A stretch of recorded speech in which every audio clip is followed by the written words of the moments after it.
Hey, alright, well it's August like 9th. It's crazy. And I didn't get a lot of the videos out that I wanted. I was in Georgia visiting my brother-in-law, so I apologize. One of them I did want to get out was the Afterfight Afterthought of the Dmitry Pirog fight and Daniel Jacobs. And obviously I'll start with the winner with the Afterfight and then the loser the Afterthought. And with this, you got to going into this fight, people were asking, who is Dmitry Pirog? I mean, aside from being 17-0, 14, well, he was 16-0 with 13 knockouts at the time. You know, an 80% knockout ratio. 30 years old. He's 6'1", 70-inch reach. 6 of his fights were scheduled for 12 rounds. 7 of his fights were scheduled for 10. So 13 out of the 16 fights, or let me scale that back. 5 of 12 and 6 were 10.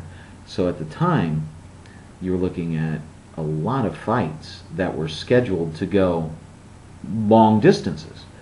You're looking at a guy in his 4th pro fight. He won the Russia middleweight title over Sergey Testovian, who was 25-5 at the time. So a lot of positive things are in this guy, and so you're thinking, hey, let me check him out and see what he looks like, and I'm not going to do that right now.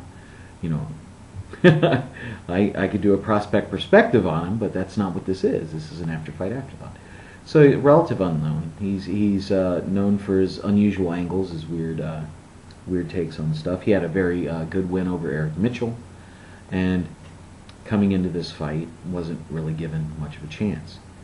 The fight starts out, and you can instantly tell that his camp must have watched my prospect perspective video of Daniel Jacobs, because he starts firing the straight right hands, and he starts landing them a lot. And if you see my Daniel Jacob prospect perspective video, you will totally understand what I'm talking about. And the game plan, I mean, they catch him completely off guard. He doesn't know what's going on. He takes the first round solidly. He's getting hit with some combos, occasionally getting hit flush, which is rare for him because he has a nice Philly shell, has a lot of unorthodox movements, but he's landing very, very solid shots on Daniel Jacobs. As the fight progresses, the next thing you know, it's getting into the 5th round. Jacobs has been winning on my card. You know, he won the last 3 rounds. He was up 3 rounds to 1, which is how all the other judges saw the fight. And he uncorks a right hand that who knows where it came from. But you know, it was a switch. It was a switch right hand because it turned the lights out on Jacobs, and he went to sleep. And there was no denying it. When that shot landed, it was over. And it was as Daniel Jacobs was going back into the ropes, where he drops his hands. Whenever he throws his left, he always drops it down. All the bad that I said would happen happened. And next thing you know, he's knocked out. He's the new WBO middleweight champion. Take that, WBO. And everything's open for him now. Maybe a fight with Kelly Pavlik. I could see that happening. Or maybe he should fight like a Curmudgeon. Something like that to, you know, really stoke the interest. But he should go for Pavlik. Get the money. Go for that. Don't go for Martinez, because the belt you're holding, Martinez should have. You shouldn't have that belt. So, I mean, the prospects are very, very open for him. He is 30, so we'll see how many years he has left. Relatively new to the sport, but he's fought for the title a lot. He's been in title fights a lot, and you can tell by the 13 out of 17 fights have been 10 rounds or more. So, going over to Daniel Jacobs, 23 years old, up-and-coming fighter. I mean, he was 20-0. Everything about him on paper looked amazing. He'd coming off a 10-round shellacking of Ishii Smith. Granted, he's not as aggressive, he's not as awkward as Pirog is, but he was looking good in that. The Barrio fight looked really good. Astorga you saw it and you were like, okay, and the WBO saw this too, and they said, yeah, this is a guy we could see holding our title. What they didn't count on was the fact that Daniel Jacobs wouldn't watch my video, and he wouldn't listen to his corner. His corner repeatedly told him to get his hands up when he was fighting this guy. And you can't fight the better fighters with your hands at your side. So hopefully this is a learning fight for him. You know, going into it.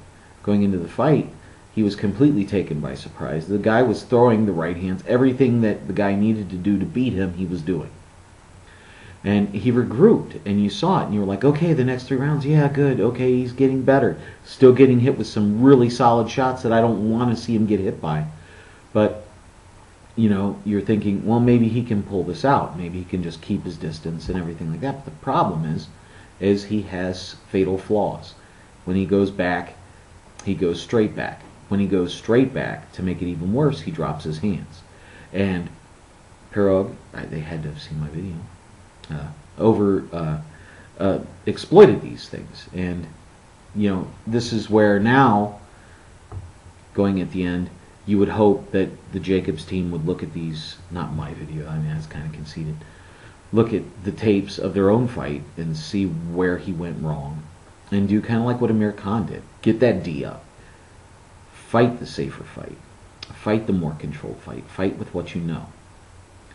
But you have to fix the D. If you don't fix the D, it doesn't matter what you do on offense.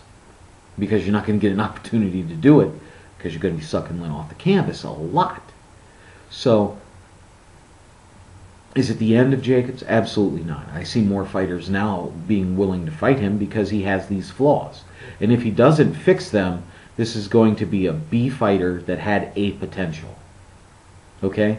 If he fixes the flaws, he can get back into the race. Give him 3 fights and then he could be back in for a title shot again. But if he doesn't fix the flaws, he's going to be a solid B fighter that had A potential and he wasted it. Okay, well, hey, this is the Bigragu. Hope you enjoyed it. Yeah, and I'm out.